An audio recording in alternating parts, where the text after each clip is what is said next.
Calidad Ganadera es una presentación de Rieder para su marca Renault. Nutroeste Paraguay, más de 10 años al servicio de la nutrición animal en el país.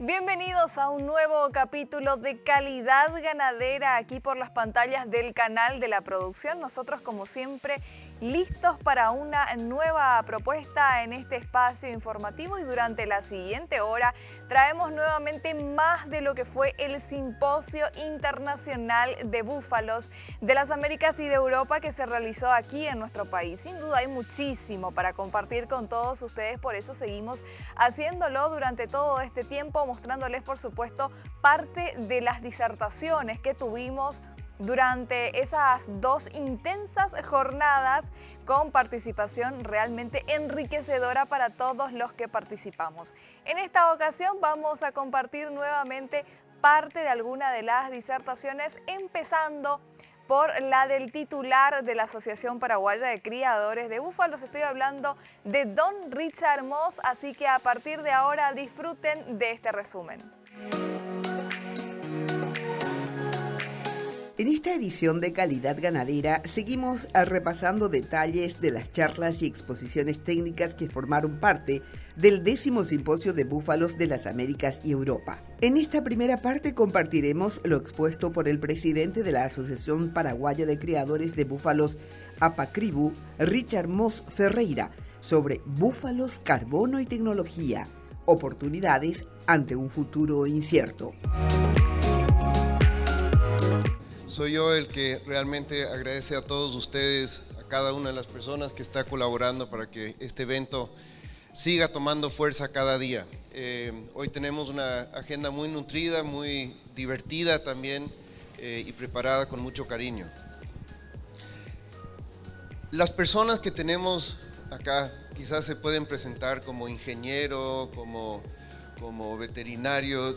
Tú, Pablo, eres ingeniero agrónomo, pero eso en realidad no dice lo que realmente son. Cada uno es un soñador, cada uno es un trabajador arduo, cada uno es una persona que está trabajando mucho, persiguiendo algo que parecía un sueño y se va materializando día a día. Mi admiración realmente por estas personas, y también al búfalo, porque les cuento la historia. ¿Y cómo es que puedo tener amistad con gente tan excepcional como ellos y los que están acá? La historia se presenta un reto en la vida y uno tiene sus valores, un mantra que nos sigue moviendo, y digo, ¿para qué estamos? ¿Para qué estamos en este mundo? Y puede ser larga la respuesta o también puede ser muy corta. Creo que estamos, y no sé, en un círculo virtuoso, que estamos para servir, para amar y con eso vivir. O también puede ser vivimos para amar, para servir, o ¿cómo más sería? Servimos para vivir, para amar. Da igual. Todo eso se da para crecer. Y se presentan un reto y lo asumimos con Carola. Nos vimos un día y dijimos, oye, este reto, esta crisis que tenemos en Paraguay, que era una propiedad familiar que ya tenía que pasar de generación, porque mamá, que se dedicó mucho, muy buena, la propiedad que tenemos acá en realidad es mi hermana mayor. Fue algo por lo cual luchó por muchos años, pero ya llegando, hoy nos sigue acompañando mi mamá, tiene 102 años, pero ya no está para subirse a caballo, entonces...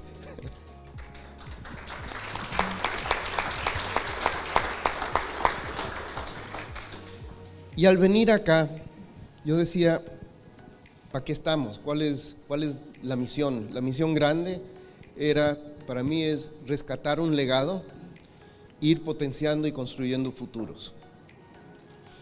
Entonces eso se traduce ya a un reto productivo. Tenemos campo, es un campo natural, campo con mucha tierra, la mitad de la propiedad claramente marcada por los ingenieros agrónomos y los veterinarios decían no apta para ganadería. Y yo digo, no te creo, veamos qué hacemos. Y eso me lleva en una búsqueda y llego a la conclusión de que el búfalo no es el bicho que me habían dicho que lo tenía que eliminar de la propiedad, sino en realidad, investigando 2 búsquedas de Google, ya estaba convencido. Una llamada a nuestro amigo Olavo Ferreiro, me decía, Asociación de Criadores de Búfalo, cuénteme un poco, ¿qué es el búfalo? Y básicamente Olavo me dijo, no le creas a nadie, no creas que los debas vender, sino sigue produciendo. El tip, usa cerca eléctrica. Y así comenzamos. Acabamos con Marco Saba, acabamos con los doctores Crudeli y Patiño en cursos. La pandemia nos ayudó, pero el reto, como lo venía entendiendo desde mi perspectiva de una persona que ha hecho toda su vida en lo que es comercio y en lo que es desarrollo de sistemas informáticos, entonces lo tenía que ir convirtiendo en retos productivos. Y el reto productivo, en mi entendimiento, era, lo primero que tengo que hacer son 3 cosas. Primero, hay una superficie de tierra por aprovechar.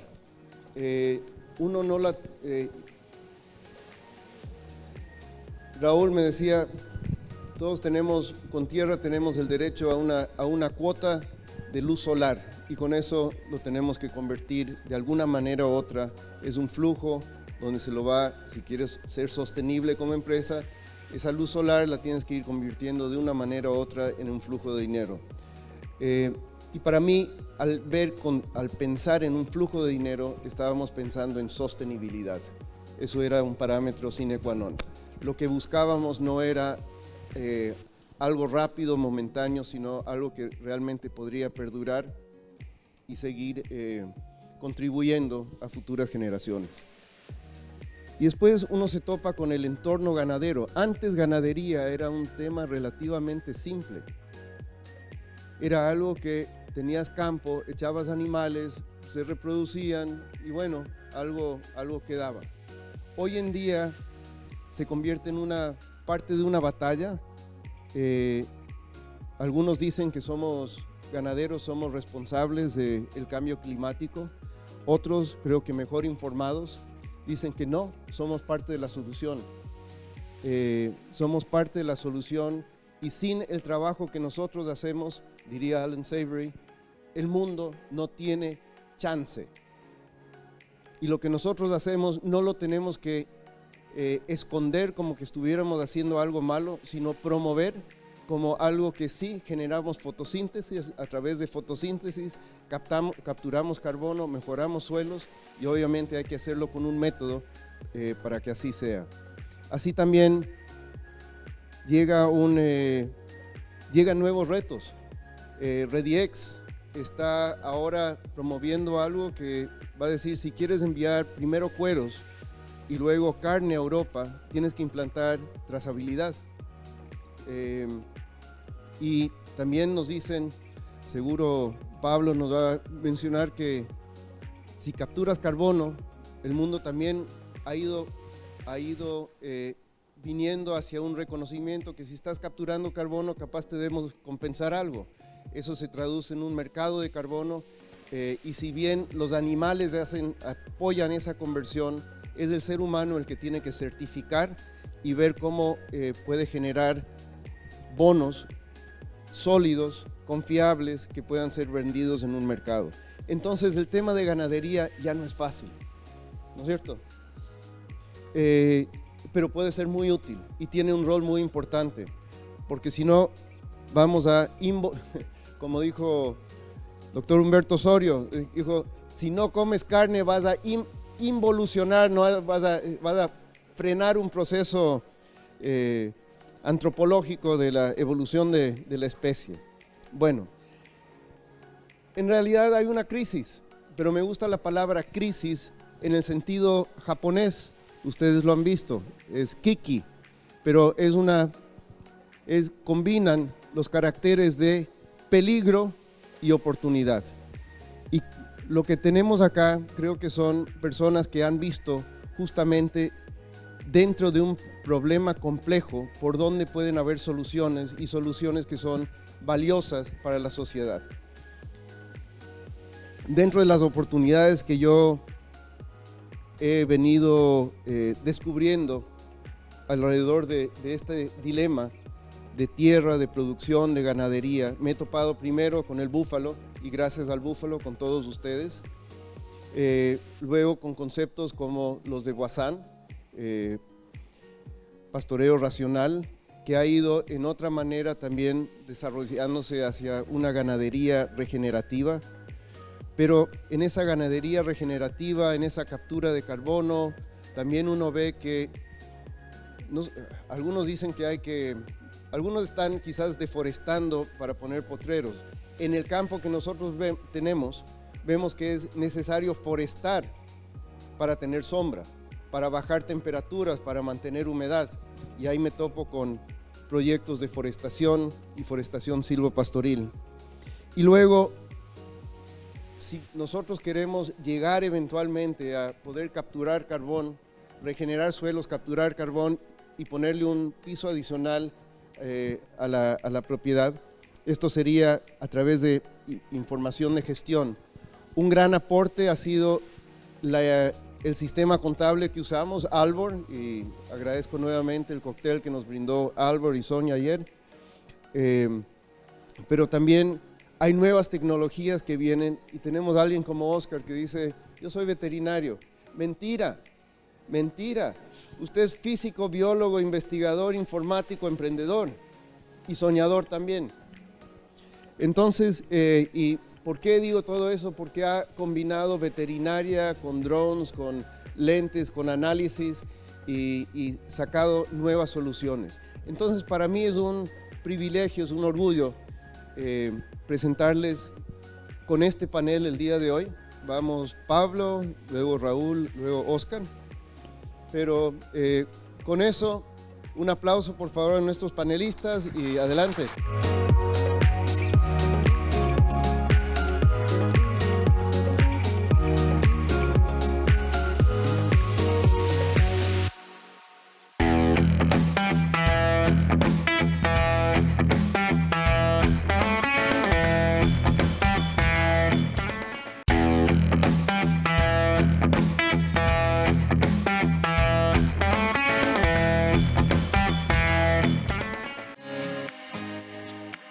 El 10º Simposio de Búfalos de las Américas y Europa contó con la presencia de destacados entendidos en la cría y producción de búfalos. Este es el caso de Carlos Calles, autor, catedrático, investigador y consultor, quien disertó sobre la economía de ganadería sostenible en humedales. Mi nombre es Carlos Alberto Calles Nava, soy economista agrícola y vamos a hablar justamente sobre la economía de ganadería sostenible en humedales. Fíjense ustedes que este es un tema que llama mucho la atención, porque no dice la economía de ganadería sostenible o la ganadería bufalina en humedales, sino es la ganadería en general.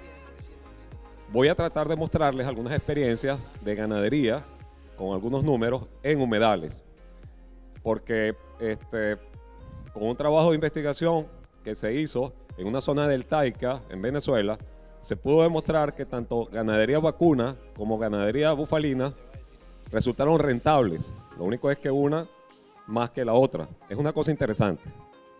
Bueno, vamos antes a pasearnos por el escenario mundial y voy a valerme de unos números de la Fundación NACBio, que es venezolana y de la cual yo soy docente invitado. Vemos entonces en los tonos más oscuros los países que tienen mayor producción de leche y que está alrededor de un volumen de 900 millones de toneladas de leche, y las dedicadas al comercio están alrededor de 90 millones de toneladas. Fíjense cómo la India tiene allá pues en el Asia, en el color bastante oscuro, está a la cabeza de la producción de leche en el mundo. Siguiendo con estos temas del escenario mundial, vemos cómo Asia está de primero, lo pueden ver en este gráfico que se extiende hacia allá. No uso esto porque la luz no funciona acá con esta pantalla.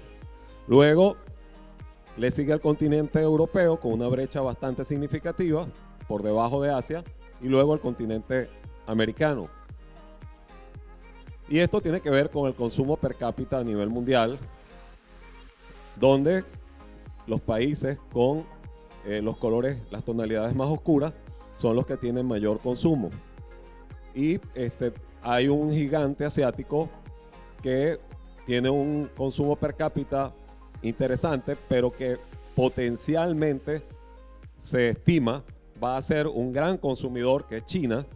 Y bueno, y se está hablando acá de un consumo per cápita alrededor de los 117 litros año.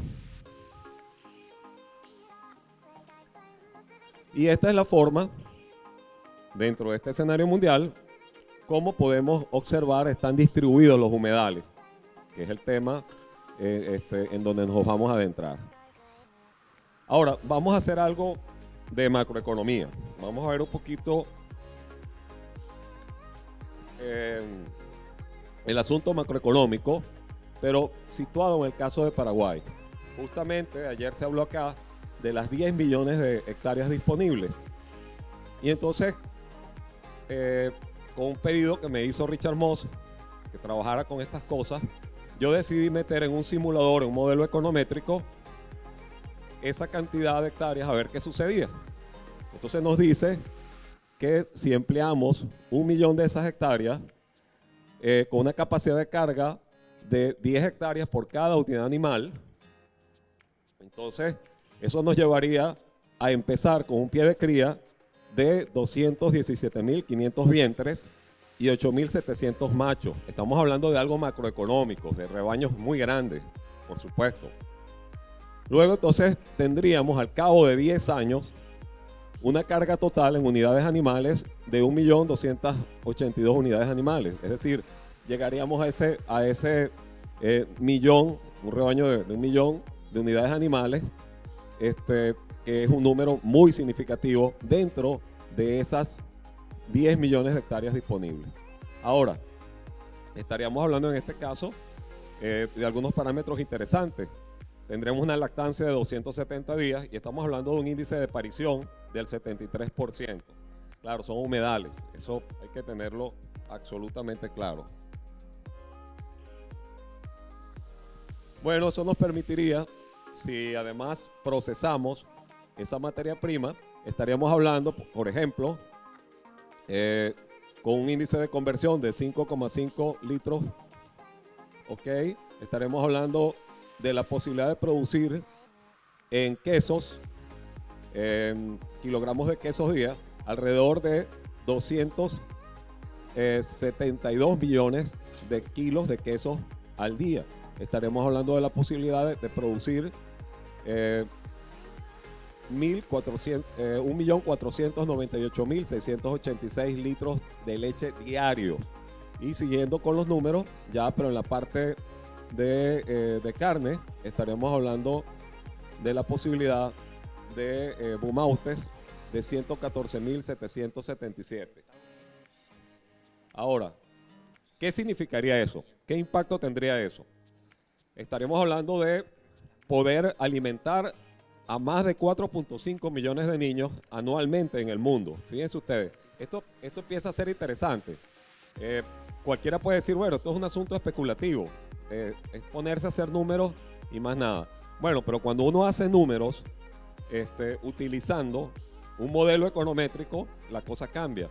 Y cuando uno realmente emplea para ello un consumo per cápita recomendado por la FAO de 120 litros anuales, que se acerca mucho al número que le acabo de decir, y ve la evolución de lo que podría ser en 10 años, ustedes lo ven ahí en ese cuadro, sí, se podría entonces, con ese humedal, utilizándolo adecuadamente, alimentar a ese 4.5 millones de niños. Y bueno, una buena noticia para quienes les gustan las pizzas y todo lo que tiene que ver con las pizzas. Se podría producir, 438 millones de quesos mozzarella como sumatoria para 5 años durante ese proceso, además de los millones de carnes que están planteados allí. Y bueno, para quienes se interesan en el tema de posibles inversiones, claro, esto sería una inversión grande. Tenemos reflejos de tasas internas de retorno del 48%, una relación beneficio-costo de 1.87%. Y fíjense, este dato es importante, periodo de recuperación de la inversión en 4 años. Eso es bastante significativo. Bueno, vamos a meternos ya en el mundo microeconómico, ya un poco más en algunos detalles. Cuando yo les decía que había un estudio donde habíamos medido a vacunos y a bubalinos, efectivamente, ustedes pueden ver que en esa línea roja, tenemos a los vacunos y en la línea azul al búfalo. Ambos resultaron rentables. ¿Y qué fue lo que se midió aquí? Bueno, el comportamiento en cuanto a utilidades acumuladas anuales proyectadas. ¿Para qué? Para efecto de, entre otras cosas, reinversión. Y bueno, el búfalo resultó con un rendimiento superior, como lo ven allí. Esto en una zona de vida, según Holdridge, de bosque seco tropical, pero es una zona inundable, una zona deltaica. Ahí convergen varios ríos importantes. Eso es en el estado de Barinas. Eso exactamente es al este del estado de Barinas, Venezuela. Y acá nosotros estamos midiendo algo que es interesante, que es la evolución del patrimonio. Fíjense ustedes, la anterior gráfica era cómo se presentaba la utilidad, pero esta vez es el patrimonio, que eso ya implica un indicador para efectos de sostenibilidad. ¿Cómo sabemos si es sostenible lo que estamos haciendo? Bueno, vamos a medir midamos entonces el patrimonio y cómo evoluciona. Bueno, nuevamente podemos observar en la línea roja que sí se puede tener ganado vacuno en humedales, sí se puede, haciendo las cosas bien, y resultó rentable el vacuno, claro, pero el búfalo lo supera por lo que ya sabemos, mayor adaptabilidad y porque puede expresarse muchísimo mejor en esas circunstancias. Bueno, acá tenemos unos números interesantes que porque yo quise también confrontar con otra gente. Los números que les presenté hasta aquí son míos, es decir, generados con mi investigación o con nuestra investigación dirigida por mí. Pero en este caso, para contrastar, estamos utilizando unos números de la doctora Liliana Castellanos, y hay una cosa interesante. Esto es en una zona de vida, según Holdridge, de bosque húmedo tropical, y están comparando varias empresas vacunas y bufalinas. Y bueno, fíjense, hay una cosa interesantísima que aquí vamos a medir es las utilidades y los márgenes de utilidades. Acá la intención de la doctora, y no lo es tampoco la mía, comparar. Nadie quiere hacer comparaciones aquí entre vacunos y búfalos, solamente se está mostrando la cifra. Fíjense que en porcentaje el margen de utilidad para lo que llamo yo Vacunos 1 allí, que es una de las empresas, es 28%. No sé si lo observan, ¿sí se observa allí? Luego, en Vacunos 2, el 14%, donde dice margen porcentaje, y en los bubalinos tenemos porcentajes del 37% y el 49%. Fíjense qué cosa tan interesante. Y no fue que se le pidió a la doctora que tomara estas mediciones para este simposio, para este evento, ni mucho menos.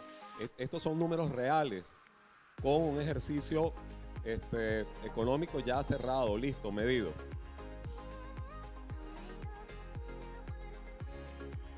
Ahora, esta actividad implica una visión. La misma nos habla de trabajar en la naturaleza y con la naturaleza. Eso es una cosa muy importante que debemos tomarla en cuenta. Y surge una pregunta: ¿pueden dos mundos como estos complementarse? Yo creo particularmente que sí. Entonces estamos hablando de humedales, pero con sistemas agro-silvopastoriles. Lo interesante de mi ponencia es que muchas de las cosas que ya se han dicho aquí ayudan a que esto luego se entienda, digo yo. Es decir, parece que yo me hubiese puesto de acuerdo con los demás expositores y le hubiese dicho, mira, por favor, hablen de esto para que la gente esté preparada al momento de escuchar mi ponencia. Bueno, pero no fue así, claro. Y bueno, entonces hay una cosa interesante acá. Y voy a hablar en base a la experticia, a la experiencia histórica. Señores, en mi país, Venezuela, se desatendieron grandes humedales donde se hicieron cosas muy malas. Y todo arranca de un problema terrible que es el de la falta de planificación. Y se puede perder ese gran potencial. Yo voy a tomar esta expresión que es de la Universidad del Zulia, en su Facultad de Agronomía, donde ellos insisten mucho en esto. Lo que no se planifica, no se mide. Lo que no se mide, no se registra. Lo que no se registra, no se evalúa. Y lo que no se evalúa, no se controla. Lo que no se controla, no se mejora.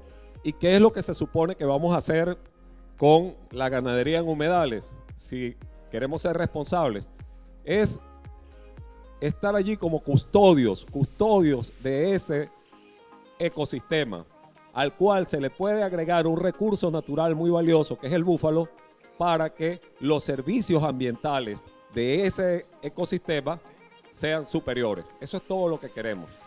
Y de verdad es un gran reto, es muy interesante. Fíjense la cantidad de humedales con los que cuenta el Paraguay y la cantidad de humedales con los que cuenta el continente americano y el europeo.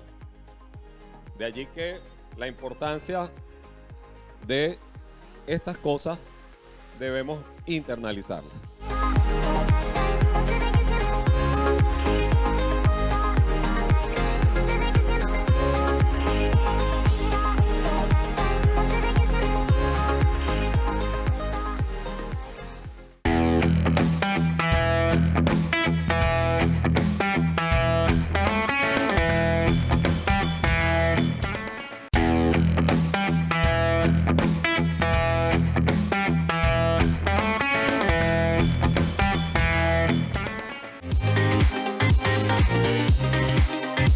Raúl Gauto, CEO de Silvis Forestal, participó del 10º Simposio de Búfalos de las Américas y Europa, disertando sobre la forestación silvopastoril en Paraguay, un nuevo entorno para inversión y producción. Compartimos aquí su exposición.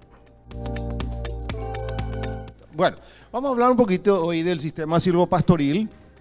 Después vamos a hablar un poco de cómo se relaciona un poquito el sistema silvopastoril y los búfalos.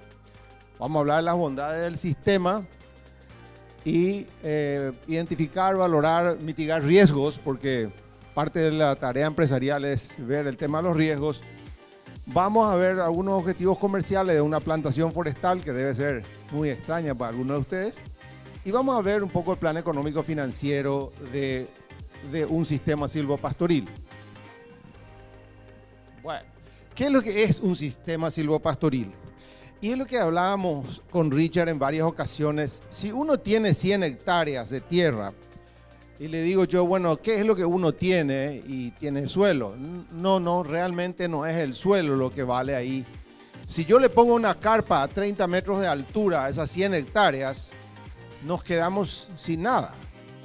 Lo que el título de propiedad de 100 hectáreas nos da es el derecho a 100 hectáreas de energía solar y 100 hectáreas de agua de lluvia.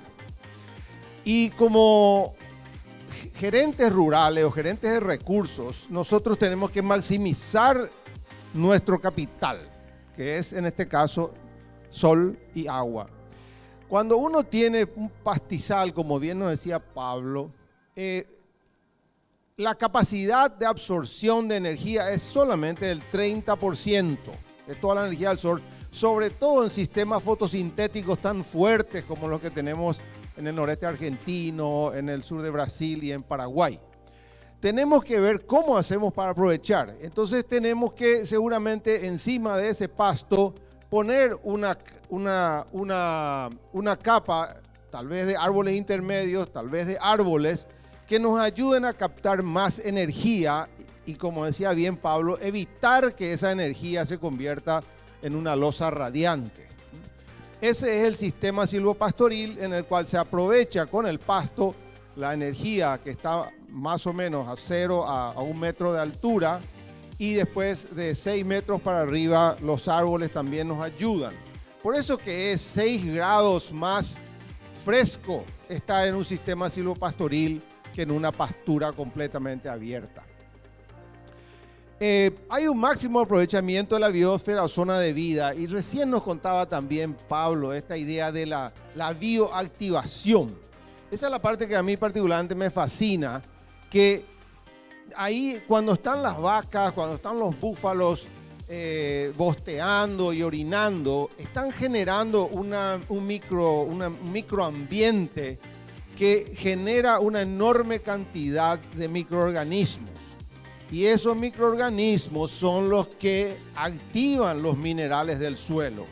Cuando los minerales son no tomables por las plantas, se le llama no solubles, es porque ese suelo es estéril.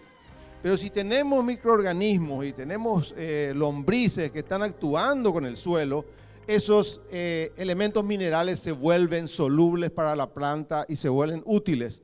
Por eso yo le llamo a esto un sistema mucho más,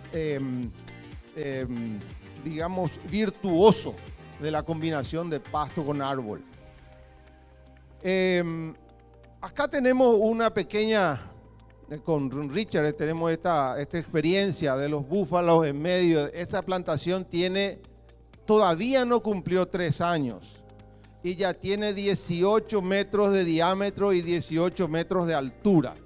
Eso quiere decir que hay ahí una combinación muy sinérgica entre el suelo, el agua, la energía del sol, la genética, los animales, todo eso. Tal vez, como me decía el señor Keller, lo único que tenemos que decir acá es que hay que esperar seguramente un año y medio para meter desmamantes y después meter los animales grandes, porque les encanta rascarse contra los árboles. Pero es el único daño que generan. Entonces, si uno tiene un poco de paciencia, puede divertirse mucho dentro de este sistema. Y como ven acá, los animales muy mansos, porque el equipo ahí de Richard los mantiene realmente muy felices. Y este sistema, me decía también Richard, que los búfalos necesitan un sistema de termorregulación. ¿Qué quiere decir esto? Que tal vez el búfalo necesita agua para termorregularse, pero tal vez la sombra también le ayude a ese búfalo para no depender necesariamente del agua. Eso es lo que vemos bastante en ganado vacuno, ¿verdad? Y una cosa importante, claro que al búfalo le afecta menos el tema de las miasis o las uras, al búfalo le afecta menos los tábanos, ¿verdad? Pero en el caso de los vacunos es una situación de bienestar ambiental importante. Y importante digo porque reduce el costo de la sanitación, pero lo más importante es que el animal está comiendo todo el tiempo. La ganancia diaria de peso en estos sistemas es superior a la de campo abierto, donde el animal tiene que ir a buscar una sombrita de vez en cuando y quedarse ahí 2 o 3 horas, porque el sol realmente es intenso en Paraguay. Algunos de ustedes lo van a experimentar mañana en el campo y cuídense. Bueno, bondad del sistema que genera una economía diversificada y complementaria. ¿Qué quiere decir esto? Que bueno, uno tiene el ingreso de la pastura, uno puede alquilar la pastura o puede uno tener el ganado adentro. O sea, de todos modos genera una economía complementaria a la de la madera. Y la madera se hace un raleo a los 3 años, ya ingresa un poco de dinero, a los 6 años otro más y a los 10 años se hace la talarraza. Y todo eso va, digamos, siendo parte de la economía y de los ingresos del sistema. Como les decía, mejora el aprovechamiento de la energía solar y el de las lluvias. Aquí hay también otro tema muy importante. Nosotros hacemos una preparación del terreno tan intensa al comienzo, porque muchos de estos campos son campos de pasturas degradadas de muchos tiempos, hace 400 años que los jesuitas ya estaban, digamos, teniendo ganadería en estos campos. Entonces, ¿qué hacemos? Hacemos varios trabajos con rastras y también con un subsolador profundo que rompe hasta 70 centímetros de profundidad. Y eso permite que tengamos 50% de aire y 50% suelo. De tal manera que cuando vienen las lluvias, el aire es reemplazado por el agua se queda en ese suelo y está disponible para los seres vivos que están en ese sistema de biosfera. Acá la probabilidad de incendios es muy inferior a un bosque puro. Los bosques puros, que están más densos, no tienen este sistema de pasto abajo y sobre todo no tiene el sistema de podadoras fertilizadoras, que es lo que yo le llamo a los búfalos o a los vacunos, ¿verdad? Bueno, entonces otra de las bondades del sistema es que nosotros tenemos, perdón, me fui para el otro lado, tenemos que reducimos los riesgos de incendios forestales, maximiza el bienestar animal, mantiene la humedad por reducción de la evaporación. En algunos lugares como el Chaco, como decía Pablo, es muy importante tratar de mantener una cobertura forestal que reduzca la evaporación intensa en estos ambientes tan áridos. También evita los excesos climáticos. Impresionante, hemos visto fotografías del sistema campo abierto, la escarcha es feroz y llega a quemar el pasto hasta la raíz, hasta 2 centímetros de profundidad. En cambio, uno mira a la izquierda donde está un sistema silvopastoril y el pasto está verde. Impresionante.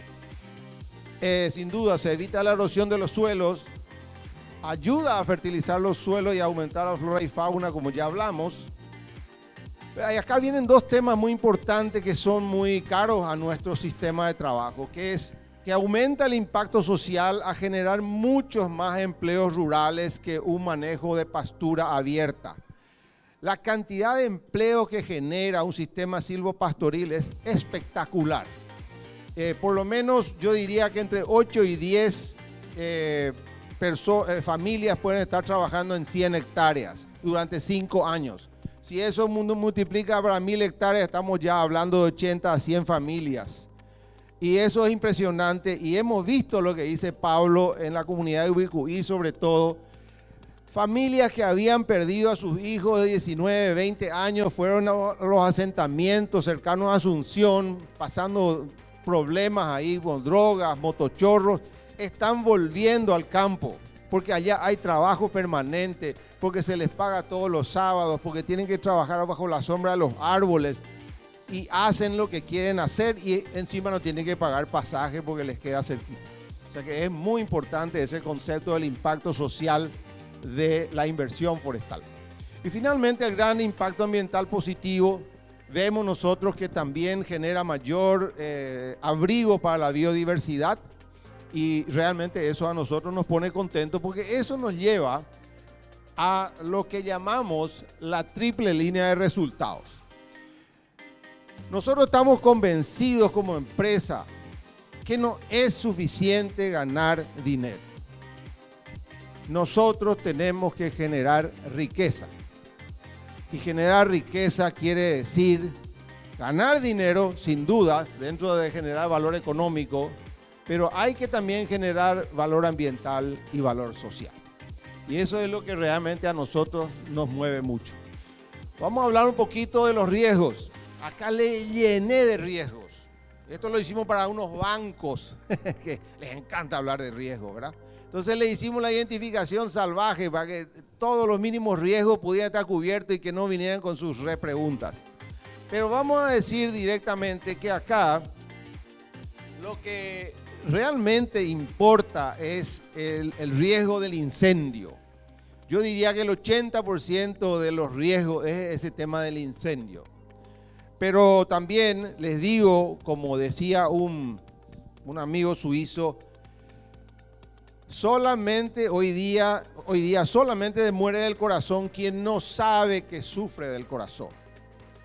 ¿Qué quiere decir esto?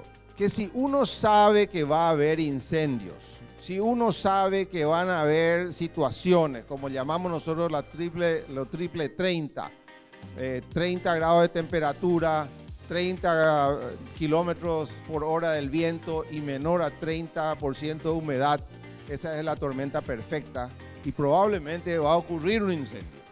Entonces, ¿qué hacemos? Preparémonos, hagamos los trabajos preventivos, hagamos todo lo que sea necesario, trabajemos con los vecinos, ahí también el impacto social es importante. Uno trabajando con los vecinos, educándolos a ellos y haciéndolos sentir parte de esta estrategia, va a permitir que controlemos mejor el riesgo del incendio. Nosotros llevamos trabajando 12 años y nunca se nos ha quemado nada. ¿Por qué? Porque en mayo, antes de que llegue el invierno y las heladas, ya hacemos que las vacas coman todo lo que tienen que comer, hacemos las rastroneadas, tenemos los equipos preparados, trabajamos con nuestros vecinos a 1 o 2 kilómetros fuera de nuestros límites y realmente no hemos tenido mayor problema. Eso no quiere decir que el riesgo del incendio esté totalmente mitigado. Hay que estar siempre muy atentos y sobre todo hacer, por ejemplo, las quemas controladas en días adecuados, porque si no, lo que quiere ocurrir es que el incendio te llega el sábado a las 3 de la mañana cuando todo el mundo está durmiendo, ¿verdad?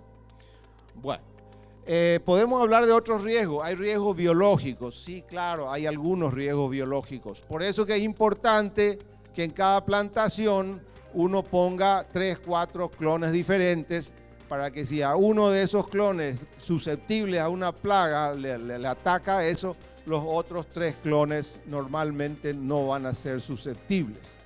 Así tenemos otros riesgos, ¿verdad? La helada allí, muy baja ocurrencia, el impacto también muy bajo, la sequía también es muy de impacto bajo y ocurrencia baja. ¿Por qué? Porque tenemos unos clones genéticamente trabajados que son espectaculares. Eso que vieron, ese crecimiento no es por casualidad. Son clones que se llevan desarrollando 20, 30 años. Se busca no solamente resistencia a diferentes factores climáticos, se busca también buena supervivencia en el campo y se busca sobre todo que tenga un alto rendimiento en la industria. Esto empieza a volverse muy interesante. Bueno, hay algunos otros riesgos, pero realmente les digo, solamente el incendio y probablemente la pandemia puede ser otro tipo de riesgo que hay que analizar. Y dentro de ese tema de la pandemia les comento 2 cosas. Es cierto, paró el mundo, como nos dijo Pablo, impresionante por un virus. Y bueno, ¿qué pasó? Y bueno, algunos se encerraron, pero el sector forestal siguió creciendo. Porque lo único que ocurrió fue que no pudimos vender ese año, o en el 20, o en el 21, y todo lo que no vendimos simplemente siguió engordando y hoy día tenemos más stock de venta. Esa es otra bondad del sistema silvopastoril. Pero quería mostrarles a ustedes los objetivos de una plantación forestal. Pueden ser para biomasa, que puede ser leña, carbón y briquetas, chips, pulpa celulósica, que está muy de moda ahora, sobre todo en Paraguay, y también la industria del pellet. Esta es una de las industrias más importantes que se va a desarrollar a la luz de los problemas que está teniendo Europa con el gas de Rusia. Porque ¿cómo van a calentar sus casas? Y con energía renovable, pero tiene que estar basado en plantaciones forestales, y el pellet, que es un producto que lleva mucha energía, no lleva agua, no transporta agua y se puede llevar en grandes contenedores a granel, y eso se va después a las casas en Europa para calentar las casas. Este puede ser un muy buen negocio en el cercano futuro. Por el otro lado está la producción de madera sólida, que es lo que nosotros hacemos, porque nosotros podamos los árboles hasta los 12 metros de altura, dejamos un fuste limpio y esa madera no tiene nudos. Entonces, al debobinar en una industria y hacer de eso contrachapados o las terciadas, son terciadas muy lindas que no tienen nudos y son muy queridas en el mercado, sobre todo de las construcciones y de los muebles. También se puede hacer columnas impregnadas químicamente, que se usan en los sistemas de alta tensión, son muy requeridos, y obviamente también para hacer madera cerrada, madera estructural, para vigas y otro tipo de actividades. Adelante. Acá está un poco en nuestro ciclo de vida, desde los 0 a los 10 años, la preparación del suelo y la plantación en el año 0, el ingreso del ganado probablemente al año 1 o al año 2, dependiendo si son búfalos. Entre 2 y 4 años tenemos la poda de los árboles, un 30%, sacamos para darle más espacio, para que los árboles remanentes engorden, sean súper requeridos en la industria. A los 6 años hacemos el segundo raleo y esa parte ya va a la industria porque tiene como por lo menos 25 centímetros de diámetro. Y a los 10 años hacemos la tala rasa, que son más o menos 250, 280 árboles por hectárea los que quedan para la tala rasa final a los 10 años. Y eso genera más o menos unos $12,000 de ingreso una vez que uno lleva a la industria. Y bueno, hablando de plata, acá vamos a hablar un poquito y muy rápidamente, vamos a dejarle con un poco de hambre, de esta manera que después podamos entrar en más detalle cuando haya el tiempo, ¿no? Bueno, en cuanto a los desembolsos, ahí tenemos $3,500 por hectárea cuando es una inversión en terreno ajeno. Cuando es en terreno propio, eso baja a $2,500 en 10 años, ¿ok? Eso es lo que uno tiene que sacar de su bolsillo. El retorno esperado es la suma del alquiler de la pastura. Acá puse yo como alquiler nada más. No estoy incorporando si uno mismo hace el proceso de ganadería. Pero si uno alquila a una persona la pastura, eso más o menos aporta $60 por hectárea por año desde el año 2. En el año 3 el raleo aporta más o menos $100 por hectárea. En el año 6 el raleo aporta más o menos $1,500 porque ya va a la industria. Y en el año 10 la tala rasa, como les dije, aporta más o menos $12,000. Esto siempre y cuando ustedes estén relativamente cerca de la industria. Si están a más de 200 kilómetros, todos estos números cambian. Por eso que es muy importante. Uno de los riesgos que pusimos ahí fue la distancia al mercado.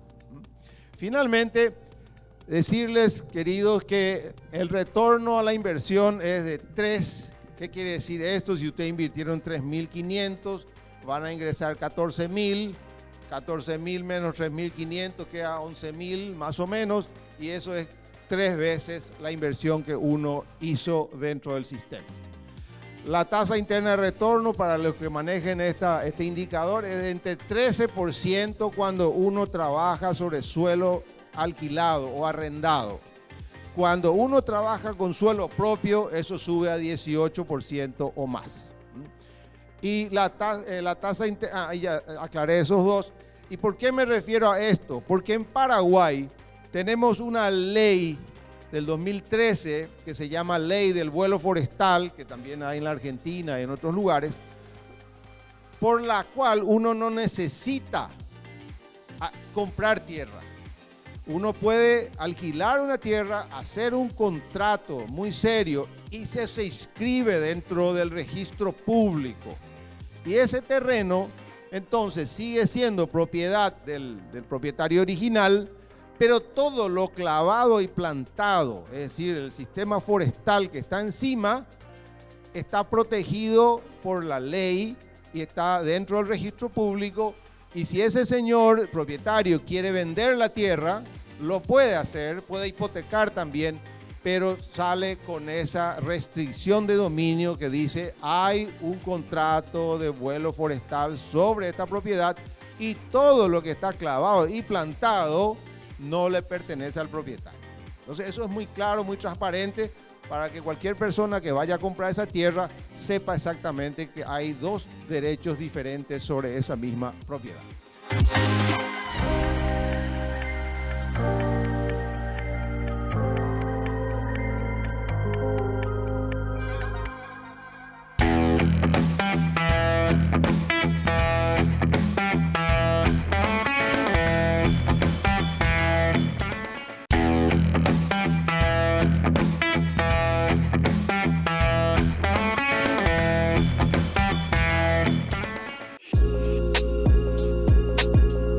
En el 10º Simposio de Búfalos de las Américas y Europa estuvo presente la representante del consorcio Tutela de Italia, que produce mozzarella de leche de búfala, entre otros productos.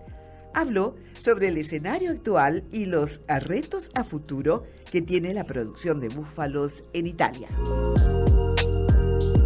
Haciendo un poquito de historia, puede ser que algunos de los presentes podrían recordar que el primer simposio se cumple casi 50 años del primer simposio, que se fue celebrado en el 1974 en la granja de mi abuelo, Ugo Yemma, en Torre Lupara. Incluso antes de la constitución de International Buffalo Federation, que se celebró en el 1985.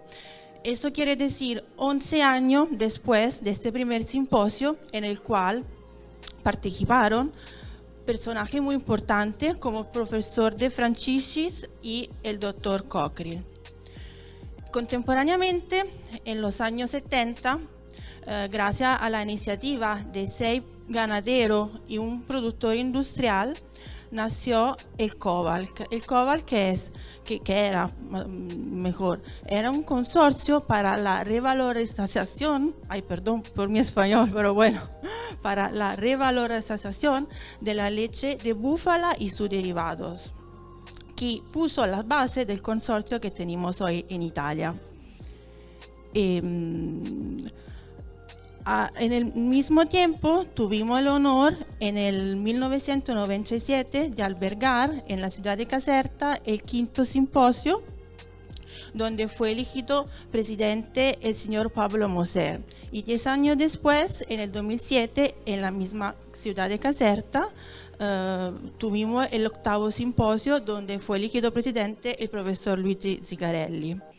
Hoy, después de todo este nombre, estoy yo aquí para representar los ganaderos y los productores de un sector fundamental de la economía italiana. La mozzarella di búfala campana es el tercer queso más importante en valor de la producción de Italia. Nosotros tenemos el 98% de los búfalos que se crían en Italia se crían en esta pequeña zona aquí, muy pequeña al respecto de toda Italia. Y a nivel europeo, el 95% de las búfalas se crían en Italia. Estos datos que yo quiero dar son muy importantes porque reflejan la importante contribución que dio las crías italianas y también la producción de leche y su transformación. De los casi 2 millones de búfalos que hay en el mundo, Italia tiene solamente algo más como 400.000. A pesar de ser solo el 0,2%, es uno de los países que más ha valorizado la leche de búfalo en términos económicos. Eso quiere decir por reza y por valor que dio a la leche, transformándolo en un producto único como es la mozzarella. En virtud de esto, para valorizar esta cadena de producción única y preciada, en el 1981 nació el consorcio de tutela y 15 años después, en el 1996, tuvimos el reconocimiento a nivel europeo para la mozzarella campana DOP. Pero vamos a hablar un poquito de nuestro punto de fuerza.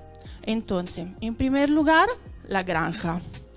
En el 2000 tuvimos el reconocimiento de búfala de tipo mediterráneo a búfala de raza mediterránea italiana. Y recalco, solo con la leche de esta raza nosotros podemos hacer mozzarella de búfala campana DOP. Solo con animales, con búfala que están inscritas en el libro genealógico y solo con búfala que nacieron y se criaron en el área DOP. Pero para nosotros, ¿cuáles son las tareas que un ganadero, bueno, es lo mismo, pero está bien, que un ganadero tiene que hacer? En primer lugar, tiene que tener un animal que produce mucho, claro, tiene que tener un animal muy longevo, claro que sí, claro, pero para cómo concebimos nosotros esta cadena es con la calidad que se logra la excelencia, y la calidad se obtiene solamente si tiene una búfala sana, avalorada, y si trabaja en línea con la pauta del bienestar animal. Por esta razón, en el 2019, por mantener también alto ¿cómo puedo decir? Disculpa, este parámetro genético, y para respaldar el trabajo que hicieron las asociaciones de categoría en los últimos años, nació Classifarm, que es una innovación totalmente italiana. Es una plataforma que trabaja a nivel nacional, en la que permite dar un puntaje a la crianza, según los parámetros del bienestar animal y de la bioseguridad. Claro, nuestra realidad son muy diferentes de la de ustedes. Nuestra superficie es muy pequeña y el rapporto entre la densidad animal sobre el terreno es muy alta, y es por esto que la evaluación del bienestar animal se toma mucha cuenta de los animales al pasto, y también porque es como un revolver en un estado natural, ¿ok? Claro, no todo el mundo puede hacer esto porque tenemos una estructura muy diferente de la de ustedes, pero lo que estamos intentando de hacer es volver a una realidad un poquito más sostenible. Después, ahora quiero hablar también del segundo factor fundamental, que es la mozzarella di búfala campana DOP. Vamos a ver. En todo el mundo, la transformación de la leche en la mozzarella ha alcanzado meta muy alta. Seguramente, por supuesto, la característica organoléptica de nuestra mozzarella son el resultado de una historia muy larga, milenar, puedo decir. Y por eso es que nosotros tuvimos el honor de tener esas certificaciones DOP, y también es una garantía de una DOP de origen. Eso quiere decir que nosotros trabajamos con reglas muy precisas que todos los actores de esta cadena tienen que respetar, como por ejemplo, tenemos que usar la leche, transformarla para hacer mozzarella de búfala no más después de las 60 horas del primer ordeño, o tenemos que tener una calidad de leche con una grasa y una proteína que sea idónea para hacer esta mozzarella. Por eso, una de las funciones fundamentales de nuestro consorcio es la tutela. Y en el 2014 fuimos los primeros en Italia en adoptar un sistema de trazabilidad obligatoria para todos los actores de esta cadena. ¿Eso qué quiere decir? Quiere decir que el consumidor, a partir del producto final, puede saber el origen, puede saber el estable en el cual se produjo la leche con la que está hecha esa mozzarella. Eso bueno, es la diferencia entre la mozzarella DOP y la mozzarella non DOP. Quiero también subrayar una cosa fundamental, que lo que logramos tener hoy ha sido fundamental el trabajo que se ha hecho en los años por parte de las asociaciones de categoría. Se desarrollaron índices genéticos que nos permitieron de tener un animal morfológicamente listo para hacer mucha lactancia y de calidad, como nuestro disciplinario prevé. Otra cosa fundamental, la segunda cosa fundamental de nuestro consorcio, después de la tutela, es la información. Para nosotros es importante hacer conocer nuestra mozzarella DOP, no solo en Italia, sino también en el resto del mundo, y también a los jóvenes que serán el consumidor del mañana.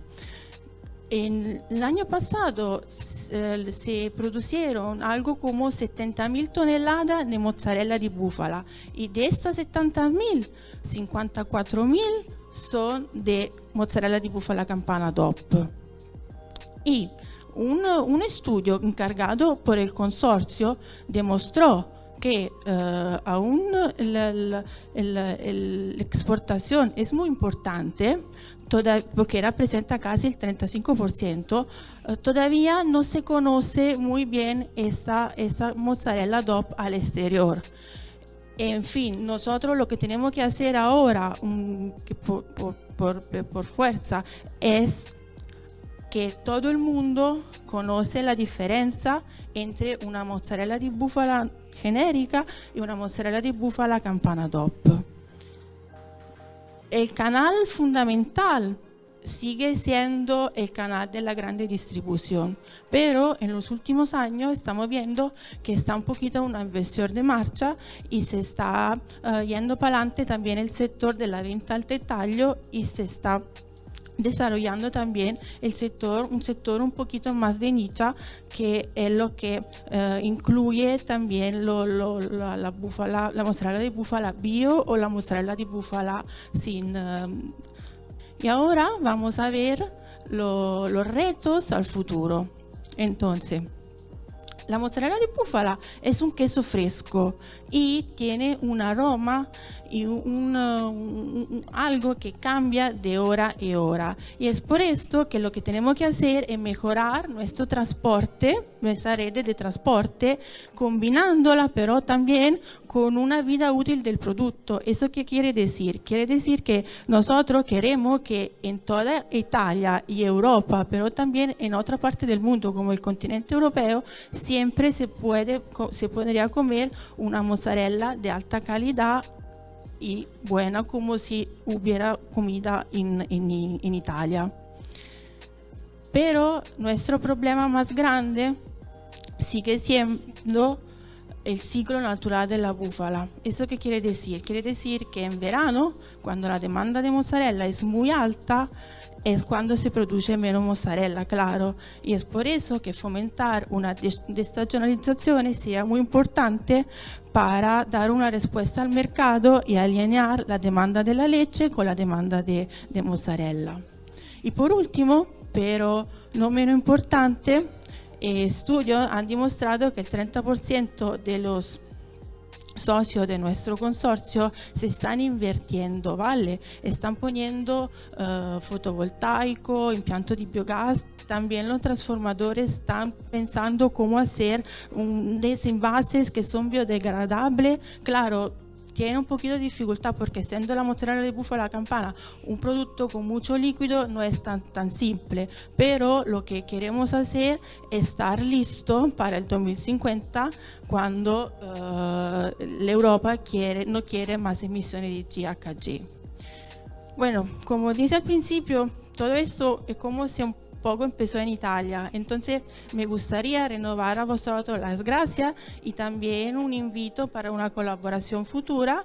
Y quiero, Richard, si puede venir, tengo un regalo para ti, así que gracias. Es un libro de nuestra historia y nada, hay alguna página limpia y si quiere un día se podría poner algo juntos, ¿vale? Ok. Listo. Sí, perdón por mi español y todo, pero bueno, ok, gracias.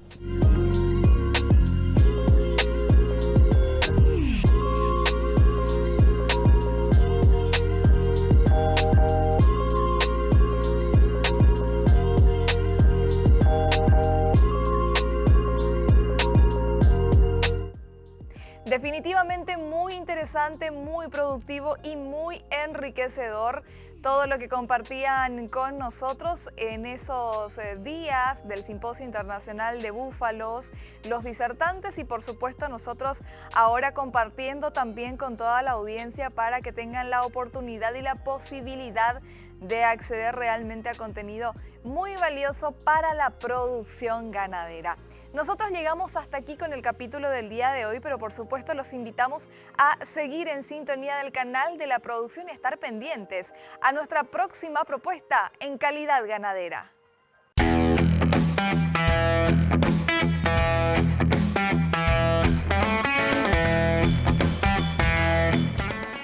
Calidad Ganadera fue presentado por Rieder para su marca Renault. Nutroeste Paraguay, más de 10 años al servicio de la nutrición animal en el país.